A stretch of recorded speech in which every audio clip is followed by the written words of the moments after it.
welcome to the next installment of our GPEP-R series, which is a year-long exploration of the themes of race and the international political economy.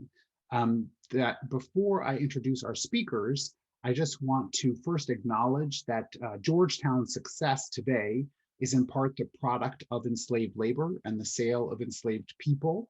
And you can learn more about Georgetown University's effort to understand and address these issues at slavery.georgetown.edu. I'm Abe Newman. I am the director of the Mortara Center here at Georgetown. And in collaboration with my co-schemer, Kate McNamara, we have been putting together a larger project on the Global Political Economy Project, which explores kind of how we can bring people to the center of our study of globalization. And as I suggested, this year-long series on race is a core part of this project's initiative. So let me introduce our conversation today. So our speaker is Professor Kojo Koram, who is at the School of Law at Birkbeck College at the University of London. He's written extensively on the issue of race and global illicit markets, which is the theme of our conversation today. And he will be in conversation with Professor Diana Kim, who is here at the School of Foreign Service at Georgetown University and has an ongoing research effort that studies the opium trade and its relationship to global politics in Southeast Asia. In terms of logistics, we'll start with Dr. Koram, who will present for roughly 20 minutes. Then Professor Kim will ask a series of questions, and then we'll go to Q&A from the chat. So I would encourage any of our guests to, think about your questions and go ahead and put that into the chat so we can get the conversation going. So with that, let me turn it over to Dr. Koram and thank both him and Professor Kim for joining us today. Wonderful. Thank you, Abe. Thank you, Professor Kim. Thank you to everybody at the Global Political Economy Project and everybody at Georgetown University for making my ability to be in conversation with you today possible. I also just want to start off by acknowledging how fantastic I found the Racing Global Political Economy series of talks that you've put on over the past few months. I just found it to be really outstanding, not just because I knew that I would eventually have to be part of this conversation, but also because the array of speakers that were put forward have been really educative and informative for myself, a real highlight of my experience of the pandemic here in perpetual lockdown London. So shame I can't be with you in person today, but what I hope that we will be able to unpack a little bit in our conversation is this question of the relationship between race, law, political economy, and even religion within the overarching umbrella of the relationship of law towards prohibited substances, illicit markets, what at least until recently we generally refer to as the war on drugs. I think that this is a conversation that's of particular importance. That importance has been really sharpened by the re-commodification of at least some of these substances that have been framed as drugs for the last century. I know that yourselves in Washington, DC are part of the plethora of states across the USA that have instituted a legal recreational cannabis market alongside Colorado, California, the recent election, Arizona, New Jersey, and a few others joining in that wake. And I think just excavating what was at the root of the universal project of drug prohibition in its instantiation around 100 years ago is really essential in order not to reproduce those harms within a new particular epoch. I know that there's been some fantastic work done by both racial justice activists and civil liberties activists with the changing around the legal status of cannabis in the US, Canada, Uruguay, a few other places. But what I wanted us to do, kind of in keeping with the theme of this series, is just to try and step back a little bit from those contemporary policy debates and look at the history and the theoretical underpinning that created the current world that we find ourselves in. And so without further ado, what I'm going to do is just share a brief presentation that I put together to kind of guide us through this talk. And I will just speak to that in turn as we kind of move towards trying to wrestle with these questions in their totality. So hopefully this will all come through smoothly. I always get a real pang of anxiety anytime I shift towards the, I think that is on.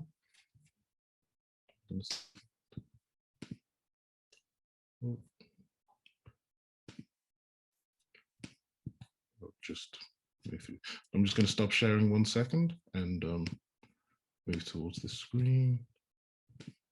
Full screen.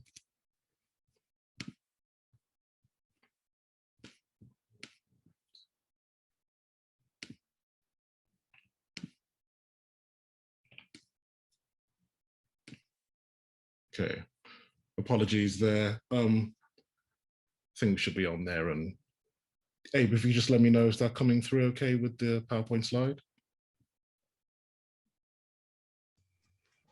Kojo, it is, but if you push the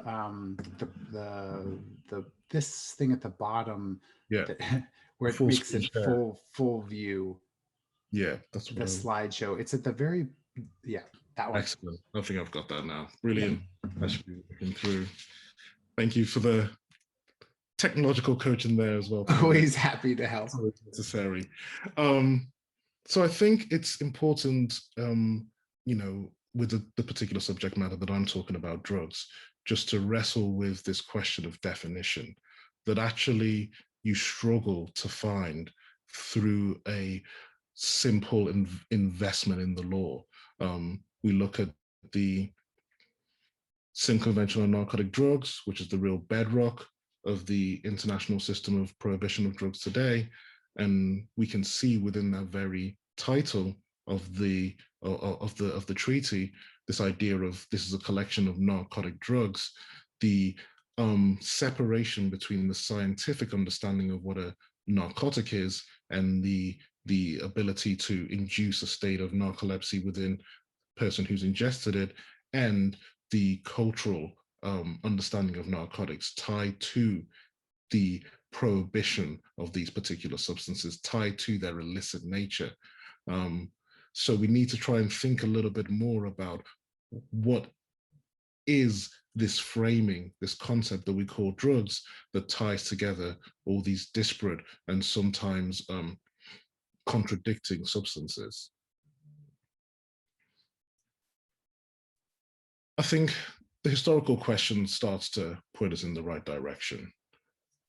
One of the major drug historians here in the UK, Roy Porter, writes that if you talked about the drug problem 200 years ago, no one would have known what you meant, as in no one had the framing for these set of personality destroying substances that through their own ingestion can induce a dissolution of a personality in its own totality. This is backed up by people like Jacques Derrida, the French post-structuralist, who in his essay, A Rhetoric on Drugs, argues that there is no such thing as drugs in nature, that there may be natural poisons, but in fact, if we want to have this framing of drugs, what we need to do is to situate it within a particular culture, a particular history, a particular set of norms. That's what ties them all together. To go back to the 18th and 19th century, we can see a very different relationship to substances that we now bracket under the title of drugs, whether that be opium, when we think about the relationship of opium as part of the British Imperial Project, whether we think about the role of cocaine within the Dutch East Indies. Many of these substances are encountered alongside other psychoactive substances that have now been normalized within our cultural and dietary ways of life, whether we think about coffee, whether we think about sugar, whether we think about tobacco. These are tradable commodities through the European Imperial Project, and alongside them sit many of the substances that have, over the last 100 years, been bracketed off into that category of drugs. I think what's really interesting as well when we think about it in terms of political economy is the response of classical liberalism to the trade of drugs in this particular moment, and not just the trade of drugs, but the attempts to prohibit drugs that would emerge within different social contexts.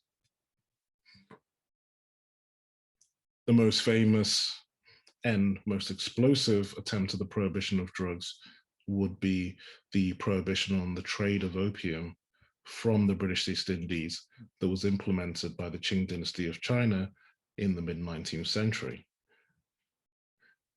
Now, of course, when we talk about the prohibition that's happened over the last 100 years, and we talk about the uniqueness and distinctness of that project, that's not to erase different instantiations of prohibition that have emerged across many different cultures, whether based on religious concerns, whether based on health concerns, over the centuries.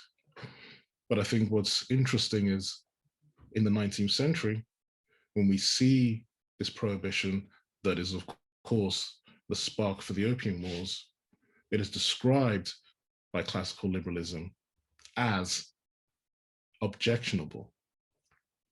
Here I turn to the words of John Stuart Mill, kind of doyen of classical liberalism, in his canonical text on liberty, where he describes the prohibition of importation of opium in China as a restriction of trade, and a restriction of trade that is itself evil, using that language of Christian theology in order to categorize this attempt of interrupting the free exchange of goods and services. And I want us to keep hold of that idea of evil, because we're going to return to that a little bit later. But in this moment, we see the attempt to prohibit the trade of opium as an example of the inherent backwardness or savagery of the native populations that the European Imperial Project was encountering across the world. A few decades later, the United Kingdom hosts a Royal Commission on Opium. And the conclusion of that commission is that there is no evidence of extensive moral degradation resulting from the use of opium.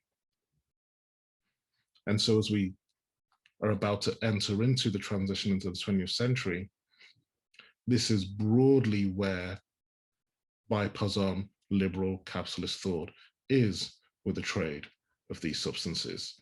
Of course, there was still associations of vice, associations of immorality that were connected to these substances. The debates in the British Parliament at the time of the Opium War show the division in thought about this and its connection with a kind of cultural, decadent, artistic subculture. Your Thomas de Quincey's, your Charles Baudelaire's also added to that shadow of immorality that was imposed upon these substances. But this is quite different from the universal and omnipotent damnation and prohibition of substances like opium that we then start to see emerge in the 20th century.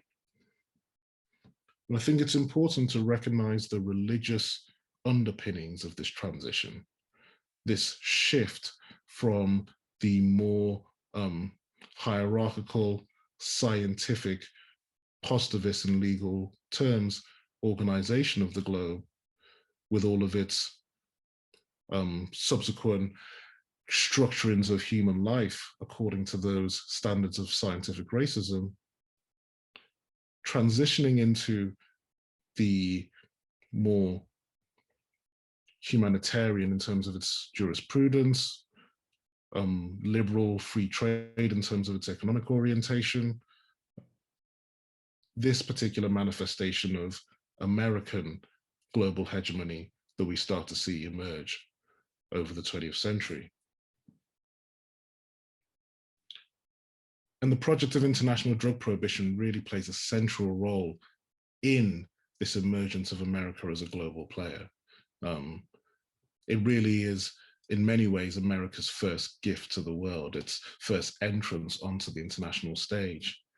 And it is provoked as a consequence of America gaining its own, wouldn't describe it as colonies, but its own protectorates in the resolution of the Spanish-American War and the Treaty of Paris in 1898. Alongside the seizing of territories such as Cuba and Guam is the receipt of the Philippines. And as part of the American civilizing project in the Philippines, the bishop who sent over there, Charles Henry Brent, identifies the use of opium as one of the main obstacles to facilitate the elevation of the native populations that he feels he encounters over there, to allow them to become American in spirit, if not in citizenship. What's really crucial about this movement isn't just that it's a concern of the missionaries like Charles Henry Brent, but that Brent manages to team up and coordinate efforts with some of the kind of major figures of American liberal international law, figures like Elio Root and James Brown Scott, who were at the State Department at the time, in order to create a synergy between the moral campaign that Brent was advancing and the hegemonic campaign that Brown Scott and Root were advancing. Seeing this shared interest allowed for Brent and Root to be able to lobby the President Roosevelt in 1904 in order to establish a committee to investigate the opium problem within the Philippines, which was itself a precursor towards the first international multilateral conference on the question of opium taking place in 1909 in Shanghai. And whilst the resolution of this particular conference was relatively weak, not a binding treaty, nothing that really interrupted the profitable opiate industries of the European imperial powers were embarking upon, it sounded the starting gun for the increasing prohibition of substances that were bracketed under the title of drugs over the course of the 20th century. The treaty that came in 1912 was essential for members of the League of Nations to have to sign up to, following the conclusion of the First World War in 1918. A set of other legal treaties started to be passed through the League of Nations with limited success due to that institution's own myopias and frustrations. But with the resolution of another world war and the establishment of a new institution of international law and a new moment of international law as a universalizing project, we start to get a huge amount of legal treaties that are being put into place at not just a domestic level, but also an international level. And I think as well as in that international level, we also need to look at the relationship of race to the prohibition of drugs, the transition of these substances into their criminalized status within the United States itself. What I've shared on the slide there is one of the newspaper headlines that were included across the major American newspapers, the San Francisco Chronicle, the New York Times, which is the example that I've shared in the slide, of explicitly associating the dangers of psychoactive substances with the dangers of racial subaltern groups not accepting their subservient status. This rhetoric went all the way to the presentation to the Congress following the first international opiate, the Shanghai conference by Hamilton Wright, who was the American delegate sent over there. Charles Henry Brent was the chairman of the conference. Wright was the US representative. And in his report, Wright explicitly associates the use of cocaine to crimes of rape and sexual violence by Black populations in the American South. And in other newspapers, we saw the association of the same kind of rhetoric to Asian populations in the American West, Hispanic populations in the American South as well. And so this notion of racial subaltern groups transgressing their subservient status through the ingestion of particular substances mixes with the kind of Christian theology that is being brought to bear on this question by the missionaries who brought it to the State Department in the first place, to create the imagining of particular substances and the dangers that they offer to society as evil in and of themselves. This is just a century later from John Stuart Mill presenting the interruption of the trade of opiate as an evil and as a sign of savagery, backwardness, and uncivilization. Now, by the time we get to the establishment of the international law that prohibits drugs across the world, the Sin Convention on Narcotic Drugs, we now have that very substance being described as evil.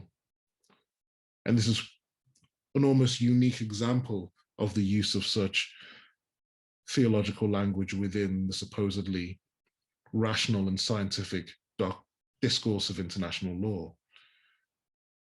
A wave of other treaties that are being passed at the same time, as the legal scholar Rick Lyons has identified, don't include the language of evil when describing what they are prohibiting, whether that be apartheid, whether that be slavery, whether that be even the 1948 Convention against Genocide. There is something specific about the imagining that drugs are supposed to produce that allow it to be categorized within this idea of evil. And this is not a mistake kind of or an oversight in the drafting process. This particular treaty begins drafting 13 years earlier in 1948, one of the first projects of the United Nations. And in every one of its different drafting instantiations, we see this language of evil not only stay, but increase until we get it used multiple times in the final version. And so what has been the impact? What has been the consequence? What has been the legacy of this particular legal treaty and the war that it's supposed to have declared?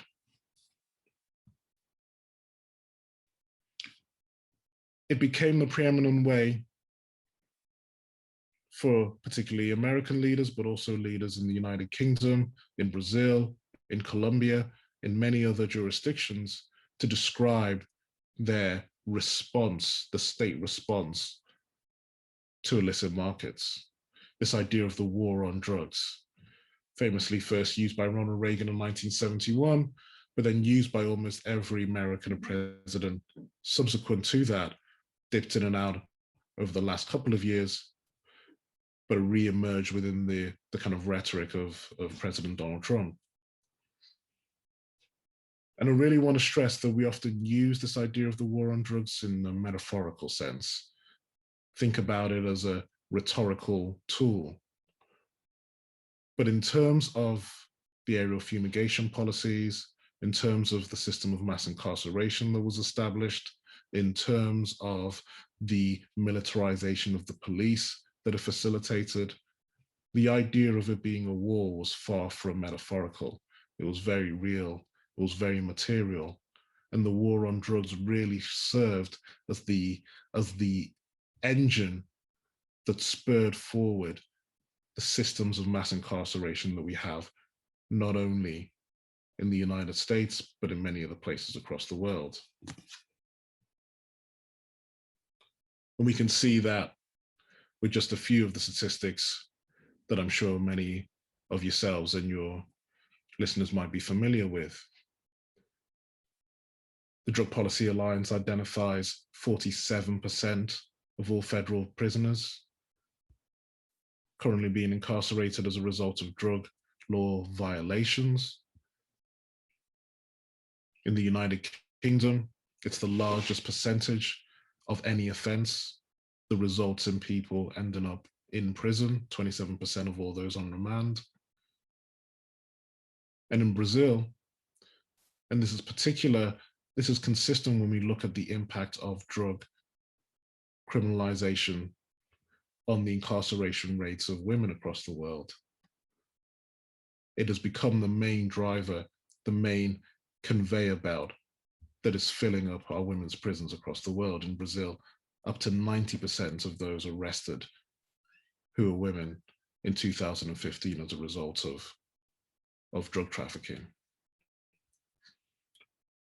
And so hopefully with that genealogy that we mapped out a little bit, we can start to see how some of the ideas and some of the presuppositions that underpinned the prohibition of drugs right at the start of the 20th century and underpin that transition of them from being tradable commodities into being these evil substances that the force of law was mobilized to try and eradicate from the face of the earth, how that puts in place the building blocks for the highly racialized, highly violent system of mass incarceration and violence that we see in the world today.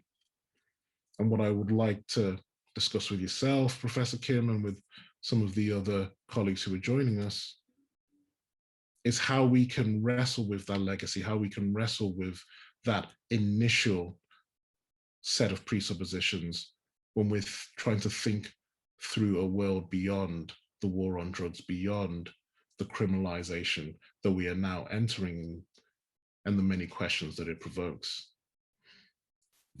With that, I will end my slide, hopefully, and my presentation, and look forward to hearing from you in terms of any questions that you might have. Thank you.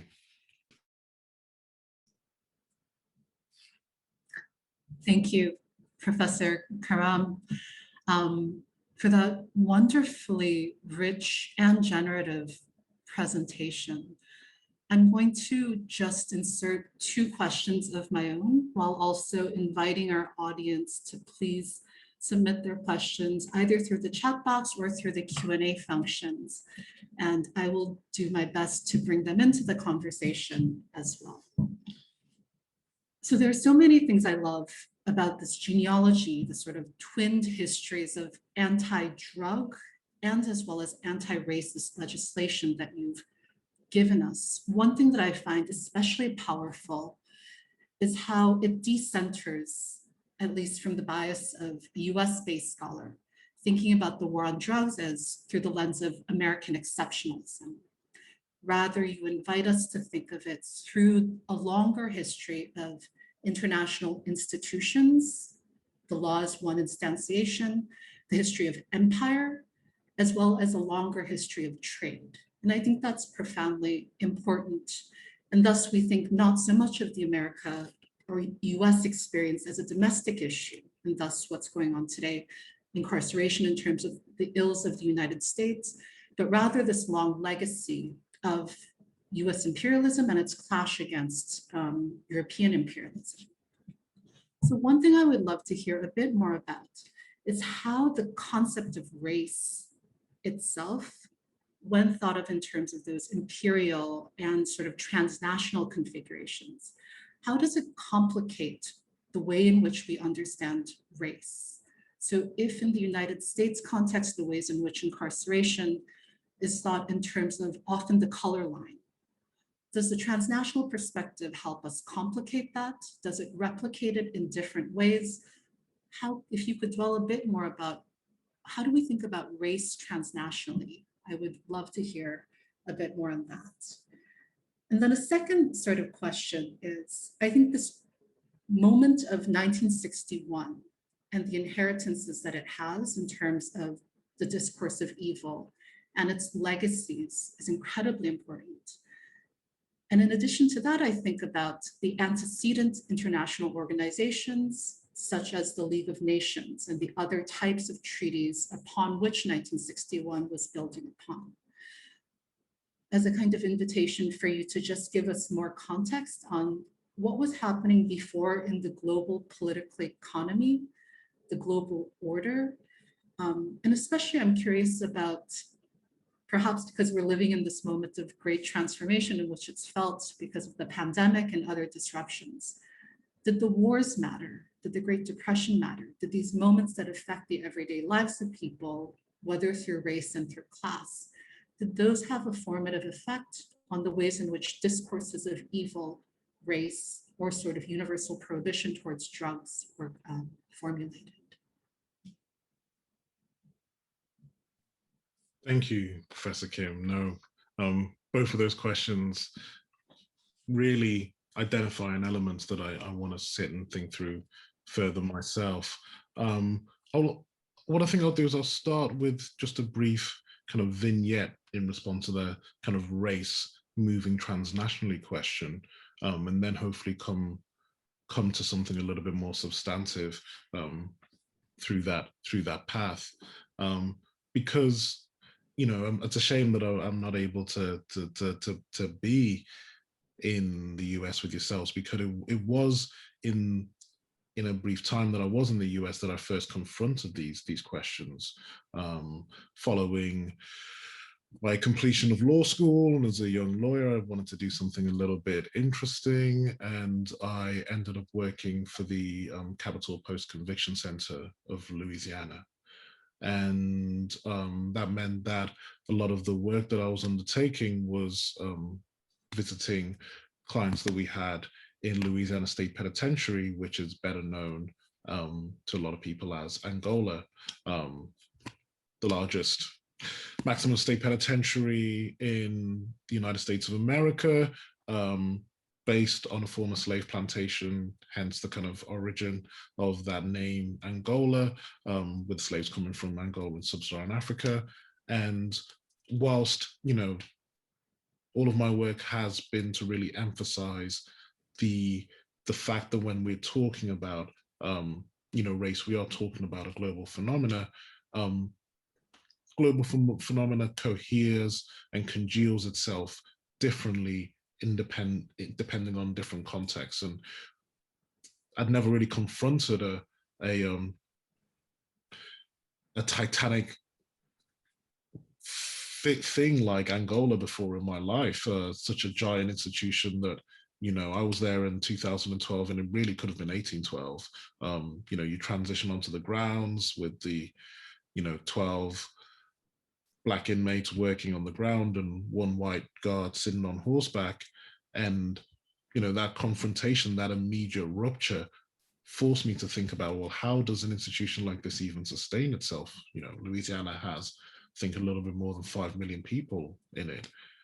And it was through that inquiry that I saw how the draconian laws on drugs facilitate that conveyor belt of individuals into these institutions, continue to ensure that with multiple federal convictions for drug offenses, people are ending up spending long times, if not their entire lives, within institutions like Angola.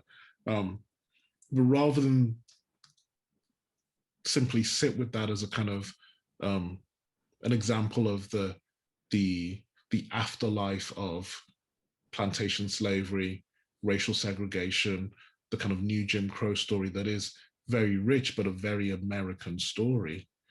I had to wrestle with, well, when we're thinking about drugs, whether we're thinking about race, whether we're thinking about law even, that we are talking about global categories, not specifically American categories. And so to try and think about, well, what are the resonances of what you might encounter in Angola in the Cali region of Colombia, where Afro-Colombians and indigenous people are being dispersed from their land in crop eradication policies as a result of American-funded counter-narcotics programs.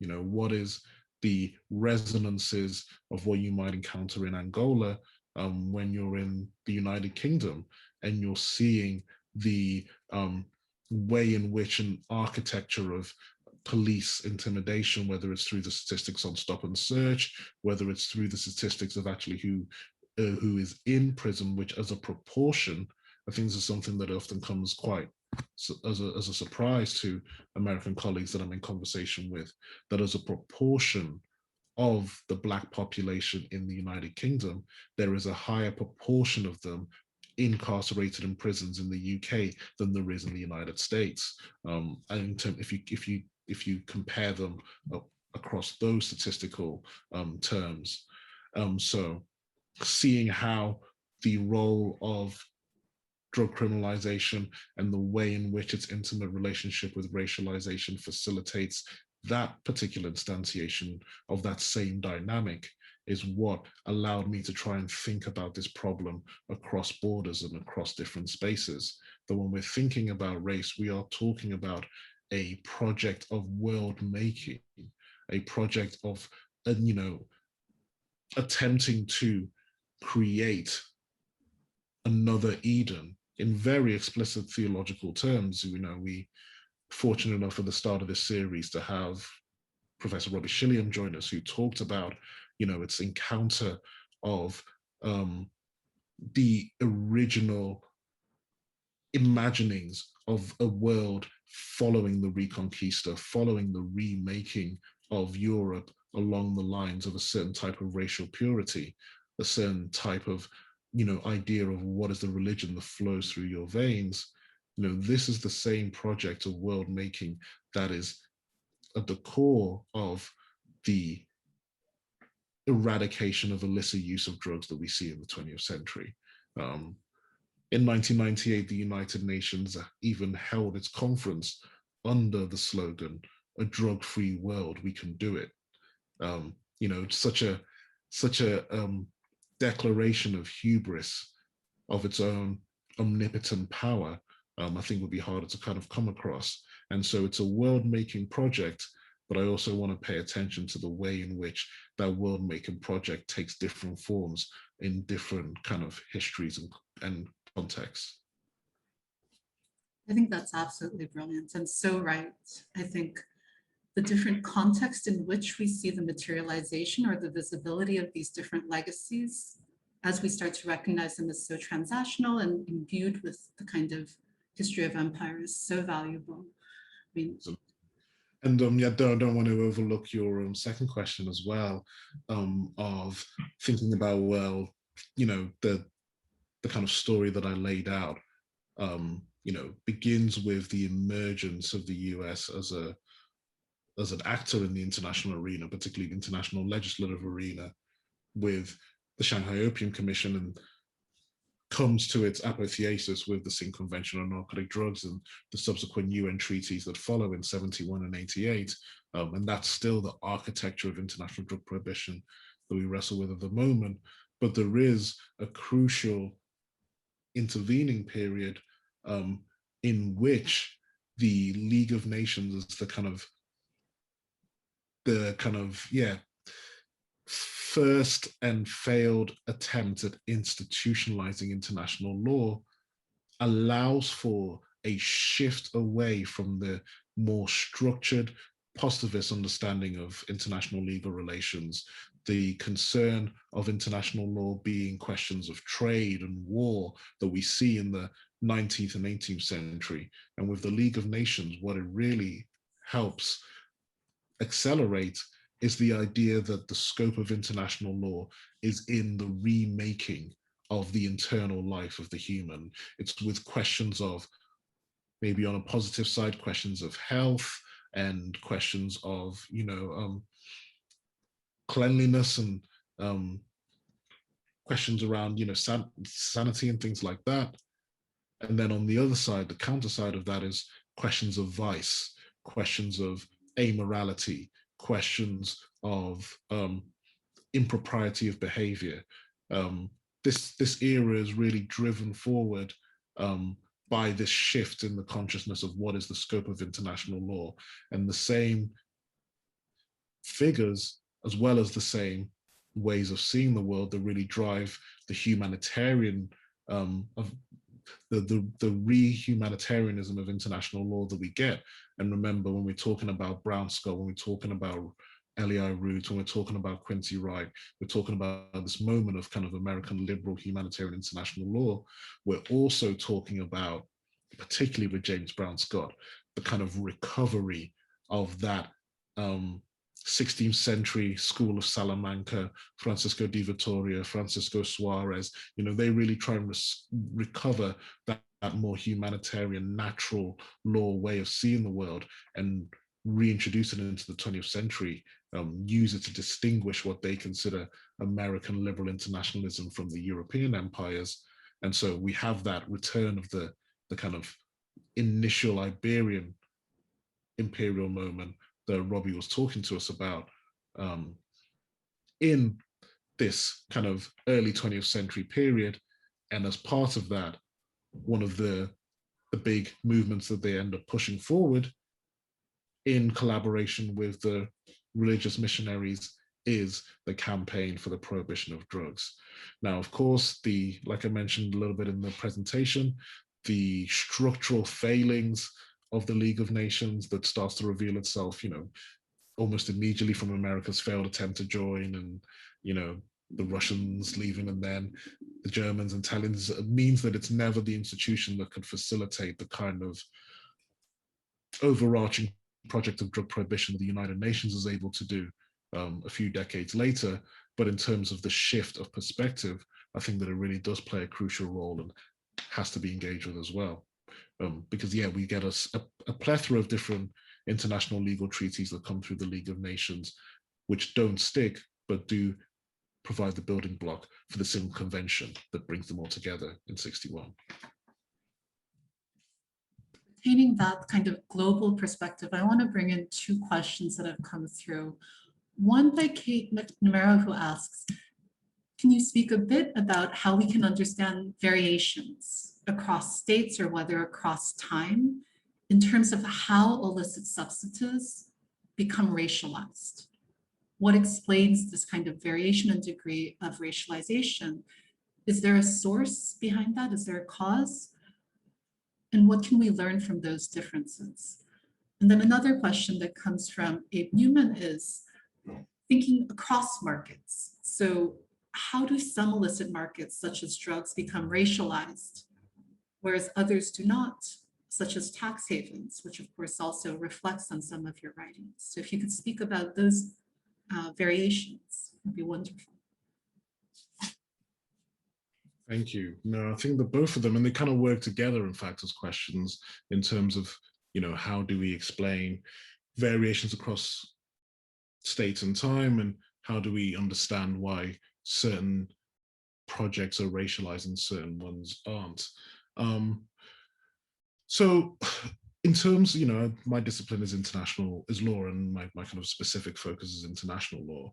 And I think that the important thing to really kind of emphasize as a kind of disclaimer is that despite there being huge variation in different cultural engagements with different intoxicants. Anthropologists, people like Nigel South and Ross Coomer, have looked throughout different human societies and have not been able to identify one that didn't have some sort of role for intoxicants, whether that be for cultural ceremonies, whether that be for religious elements. But despite this variation from coca leaf chewing in the Andes to the use of cat in the Horn of Africa and the Arabian Peninsula, with the single convention on narcotic drugs, there is almost no variation. It's one of the most successful international legal treaties on the United Nations books. 191 of the 193 member states are signatories. Many of them abide by, they abide by the provisions, at least until very recently, with the Uruguay and Canada shift on cannabis, and that question is kind of open and up in the air. But I think what's remarkable about what happened with the relationship to these substances over the final decades of the 20th century is the way in which the militarized system of prohibition and eradication did seem to be accepted across so many different jurisdictions. Plan Colombia in Colombia, the counter-narcotics programs that you get in Brazil, across all these different other cultures and variations. At a state level, there was an acquiescence to the determination of the United Nations in conventional narcotic drugs. And there's many, many reasons for that, the tying of successful implementation of anti-drugs policy towards questions of trade and aid from the United States, the kind of beefed up power that other institutions within the United Nations kind of drug architecture, the INCB, as well as the Commission on Narcotic Drugs, allowed for a more muscular enforcement of drug prohibition than elsewhere. But I think that we have to start and wrestle with this question of, well, why did everybody, especially now we're in this moment where so many jurisdictions are saying, started with Evo Morales' Bolivia trying to get a dispensation for the coca leaf chewing, and then we've got everywhere from Mexico to, these many other areas talking about their kind of cultural use of these substances. Why is it that we had these decades where, by and large, everybody seemed to comply? But I think that also kind of points towards this question of racialization that the second question was speaking towards, that the disassociation and a commitment towards the eradication of the psychoactive substances that were bracketed under this title of drugs became a marker of civilization and entrance into the international community following the establishment of this new decolonized sovereign equality moment that we get with the United Nations in the latter half of the 20th century, that this was a marker for new nation states to show their capacity for development, their capacity for recognition within the sphere of the international community. And that actually accelerated the racialization of these substances in the recent decades. This association of what is barbaric, unpredictable, transgressive, as the anthropologist Michael Towsing might say, as an association of the elements of their own society that had to be edited out, that had to be kind of disciplined in order for you to get that civilized developmental state that is the post-colonial model of the 1960s, 1970s, 1980s. So this is very different from the role that inviting offshore finance plays within those same logics of racialization. The ability to be an attractive state for foreign investment, the ability to establish the necessary laws around protections of property, around the enforcement of secrecy jurisdictions, and the ability to establish an alignment with, particularly in terms of the United Kingdom, the City of London, the common law jurisdictions, was seen as an example of civilization, an example of development, an example of, in racialized terms, becoming white. This is the, the distinction that you might see between, the Cayman Islands and Jamaica, which were part of, we mustn't forget, the same, they were governed as a single colony during the time of the British Empire. It's only in 1960s, following Jamaica's indication for independence, that the Cayman Islands gets its own constitution and becomes its own thing. And the imagining that these two spaces have, despite having been, the same colony, and Jamaica being the much more visible one under the era of the British Empire, the imaginings that they have now within the contemporary order of political economy are highly racialized in terms of their distinctions. One seen as a space for transnational white capital to really accumulate and replenish itself, and the other with all of the unpredictability and all of the kind of disorientation that's associated with the third world, as was positively acclaimed by itself in the kind of 1960s and 1970s. And so the way in which the association with drugs racialized you in one direction, and an association with offshore finance racialized you in another direction, I think gives us pointers to why one was a invitation for the kind of violence of international law, and the other really enshrined and really elevated. Brilliant. We have another question that kind of, I think, dovetails with thinking about the specific commodities or drugs that become racialized, but also legalized and delegalized. So Max Gallion asks if you might speak a bit more about the current context of the legalization of cannabis, which you mentioned briefly at the beginning, both in terms of a domestic and as well as a global context. No, I'd be happy to.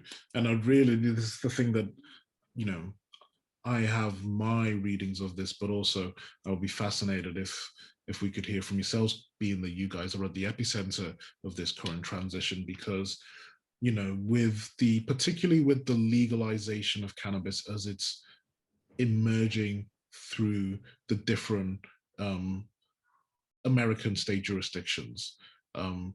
Here are really, as I stressed at the start, we really are wrestling with an attempt to recommodify these particular substances.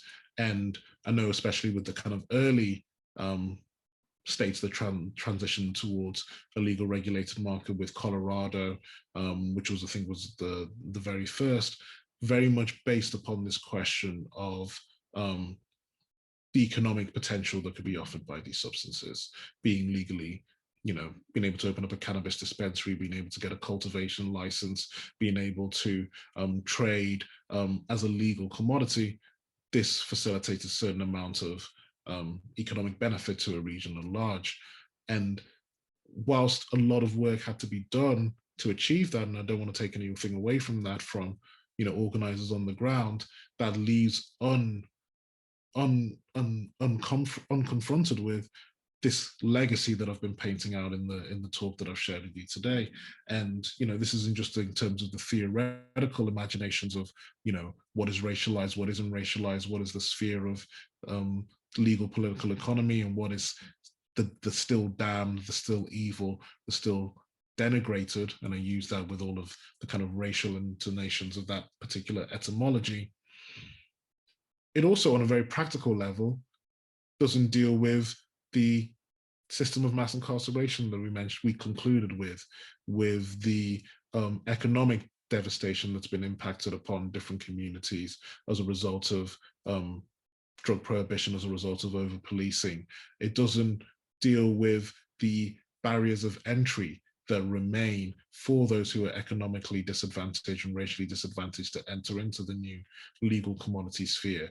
Now, I know that a lot of work has been done in some of the later states to try and confront this question a little bit better. I know that in Massachusetts, which legalized more recently, in California to a certain extent, there has been this question of, well, ensuring that legalization happens on explicitly racial justice terms. But I think there's also much more kind of theoretical excavating that needs to be done in order to shift our ideas of what are the dangers of these substances, what do we fear these substances inducing. I think that when we return to the submission that, say, Hamilton Wright presented to the US Congress, we can see so much that not only is the fear of these substances, that their association with particular racial groups or their ability to make subservient racial groups reject their position of subservience, but it's also a fear about the denigration of the idealized white and European subjects. The idea that the very ingestion of these substances can turn the most rational, the most autonomous, the most sovereign kind of Weberian Protestant work ethic subject into the barbaric, the savage, the uncivilized, the unproductive subject that is associated with racial subaltern groups. And so as long as those associations maintain, the legalization, of cannabis, which is the main kind of drug that it seems to be entering into that sphere, runs the danger of reproducing those divisions simply within a new context. The dynamic of difference that Anthony Angie talks about so much with international law, that it can shift into a new epoch, but unless you try and put a spanner in those wheels, that dynamic of division is going to reproduce itself within a new context. I think there's a real danger, if these questions aren't wrestled with enough, of this happening within the kind of transition of legal cannabis, and particularly the kind of commercialized version of it that we see in a lot of US states. Excellent. Yeah. I mean, is this something that you guys might have some thoughts or reflections in terms of seeing it on the ground in Washington, DC? I think it has enormous resonance. And again, as you pointed out, it varies so much by state and by, I think, the racial dynamics, the class dynamics by state, which shapes not only the politics, the laws, but also the communities that we're talking about, which have their own embedded histories. And I think that would absolutely be something worth further conversations on. As we're very close to time, I'm going to have a final question for you bundled together, which comes from a pedagogical note, which is, how does one study the subject of race and illicit markets together, to the extent that they have a sort of double invisibility, invisible from the law, illicit activity, race is also often subcoded within these dynamics. If you had a kind of 1 or 2 sentences suggestion for students or those interested in researching, how does one study these topics? I mean, my 1-2 suggestions for the students would be to absolutely, I think this is such a rich, and because of its kind of double invisibility and because of the stigmatization that still sits underneath questions around race, and particularly questions around illicit markets, illicit substances, that presents an obstacle that has to be overcome, but it also means that there is this kind of untapped archive that for the past few decades has not been interrogated in, which is ready to be mined by students for their own particular kind of research directions that they want to pursue them in. I know that when I started my PhD on this question of international law and empire and drug prohibition, and I was told by senior academics, like, you don't want to be associated, particularly as a young Black academic within the United Kingdom, which has a real absence of Black scholars in terms of your ability to even be part of this community and be recognized as a legitimate scholar, you don't want to be associating yourself with drugs. You don't want to be associating yourself with something that comes with its own stigma. But in terms of my experience, particularly because the way in which the debate around legalization, at least in the US and Canada, decriminalization, slightly different in terms of the UK, decriminalization, essentially what has happened in Oregon, the shifting of substances, not as a legal kind of industry and commodity that's been created, but as a something that isn't going to be criminally punished anymore. It's going to be dealt with as a civil issue. And, that opens up resources for treatment and health and other things like that. That entire debate has accelerated both internationally and domestically over the time that I've been studying this particular topic. And so, the very same academics who were saying, well, you don't want to be associated with that stigma are now asking me to come and speak to those issues because, they seem to be in the ascendancy to some certain extent. And I think that's only going to continue over the next 10, 15 years. I think that, this is, for both good and bad reasons, an issue that seems to be attracting interest from across the political spectrum in the United Kingdom. The main drivers for the conversation around the legalization of cannabis are actually coming from the kind of libertarian right, the Adam Smith Institute, your City AM newspapers, those institutions that are seeing the economic potential that is on offer and are trying to drive it from that perspective. And then there's also people trying to drive it from questions around racial justice, questions around civil liberties. And so I would say to students, don't hesitate to engage in these archives, to look at the origins of these particular prohibitionist laws, to look at some of the theoretical work that has been written about what sits under the imagination that we have of these substances, and to be confident that this is something that will have not only kind of academic currency, but also real world applicable value.